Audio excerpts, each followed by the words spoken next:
यानी पूरे 1380 सेकंड पाकिस्तान की आंखें बंद रहीं। उसका पूरा रडार सिस्टम अंधा बना रहा और इसी दौरान भारत ने वो कर दिखाया जो आज दुनिया के लिए रहस्य बना हुआ है। 7, 9 और 10 मई 2025 ये वो तारीखें हैं जब भारतीय वायुसेना ने ऑपरेशन सिंदूर के तहत पाकिस्तान के 11 हवाई ठिकानों को ध्वस्त कर दिया।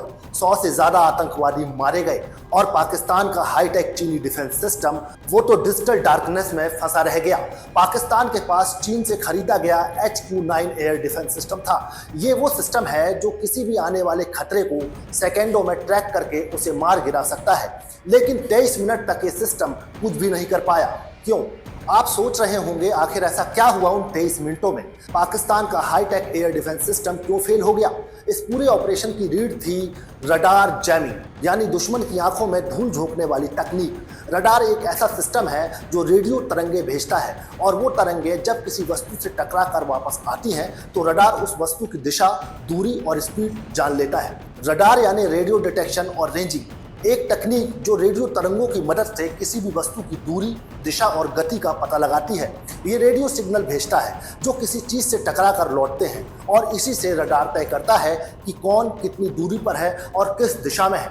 युद्ध में इसका इस्तेमाल मिसाइल, ड्रोन या एयरक्राफ्ट की पहचान के लिए किया जाता है और यहीं से शुरू होती है इलेक्ट्रॉनिक वॉरफेयर की असली कहानी।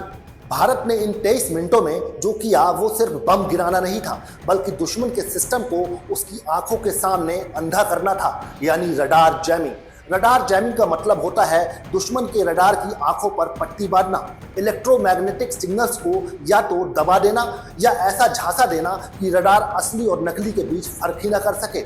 इसके दो मुख्य तरीके होते हैं, नॉइज जैमिंग और डिसेप्शन जैमिंग। नॉइज जैमिंग में हम दुश्मन के रडार पर इतनी ज्यादा शक्तिशाली रेडियो तरंगे फेंकते हैं कि उसका रडार असली टारगेट को पहचान ही नहीं पाता। मतलब रडार को ऐसा शोर सुनाई देता है जैसे तेज बारिश में कानों में चिल्लाता कोई स्पीकर। वो आवाज तो आ रही है लेकिन समझ नहीं आ रही।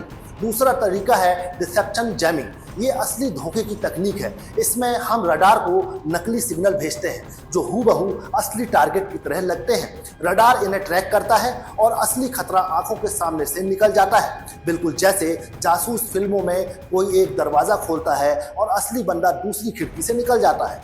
भारत ने ऑपरेशन सिंदूर में दोनों तकनीकों का इस्तेमाल किया, लेकिन सिर्फ तकनीक नहीं, भारतीय वायुसेना की योजना, सटीकता और संयम ने यह मुमकिन किया। अब बात करते हैं कि ऐसा हुआ कैसे। भारत के पास राफेल फाइटर जेट है जो सिर्फ हवा में उड़ते युद्धपोत नहीं बल्कि चलते फिरते कंप्यूटर हैं। इन राफेल जेट्स में लगा होता है स्पेक्ट्रा, एक बेहद advanced electronic warfare system. Spectra को इसलिए बनाया गया है ताकि ये दुश्मन के रडार को कंफ्यूज कर सके, उसके एयर डिफेंस सिस्टम को नाकाम कर सके और अपने मिशन को बिना नुकसान के अंजाम दे सके। ये न सिर्फ रेडियो फ्रिक्वेंसी को स्कैन करता है बल्कि उसी वक्त उस पर रिएक्ट भी करता है, वो भी सेकेंड्स में। भारत ने जब ऑपरेशन सिंदूर किया तो सबसे पहले पाकिस्तान के हाई अलर्ट रडार सिस्टम को जाम किया गया। ये काम किया स्पेक्ट्रा और DRFM जैमर्स ने।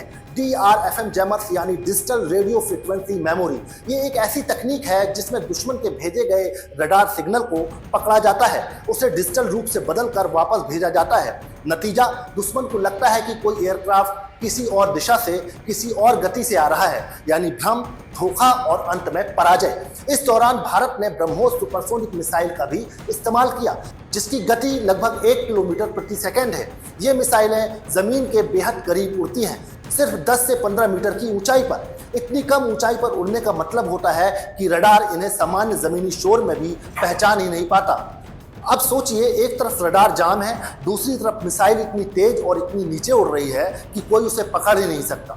पाकिस्तान का HQ-9 डिफेंस सिस्टम जो चीन से खरीदा गया था और जिसकी खूबियों के खूब गान गाए जाते थे, वो भी ब्रह्मोस के सामने बेबस हो गया। राफेल ने रास्ता साफ किया, ब्रह्मोस ने टारगेट उड़ाए और पाकिस्तान वो डिजिटल डार्कनेस में भटकता रहा। उसके रडार फॉल्स टारगेट ट्रैक कर रहे थे, मिसाइलें वहां दागी जा रही थी जहां कुछ था ही नहीं। जब तक असली हमले की भनक लगती तब तक सब कुछ खत्म हो चुका था। सैटेलाइट इमेज से पता चला कि सुकूर जैसे एयरबेस पर रडार इंस्टॉलेशन तबाह हो चुका था। यानी भारत ने सिर्फ रडार को जाम नहीं किया बल्कि उन ठिकानों को भी ध्वस्त किया जहां से पाकिस्तान अपने सिस्टम चलाता था। 7 मई की रात से लेकर 10 मई की शाम तक चले ऑपरेशन सिंदूर में भारत ने 11 पाकिस्तानी एयरबेस पर हमला किया, 100 आतंकियों को मार गिराया, 40 से ज्यादा पाकिस्तानी सैनिकों को ढेर कर दिया और पाकिस्तान की सुरक्षा का भ्रम चकनाचूर कर दिया। इस पूरी कहानी में सबसे चौंकाने वाली बात यही है कि भारत ने यह सब उस वक्त किया जब पाकिस्तान हाई अलर्ट पर था, लेकिन अलर्ट तब काम आता है जब आपको सच दिखाई दे। भारत ने उनकी आंखों को ऐसा धोखा दिया कि वो फर्जी सिग्नल पर मिसाइल चलाते रहे और असली हमला तब तक अपना काम कर चुका था। ये कहानी सिर्फ मिसाइलों की नहीं है, ये कहानी है उस दिमाग की जिसने तय किया कि दुश्मन से लड़ाई गोलियों से नहीं बल्कि उसकी ही तकनीक से जीतनी है।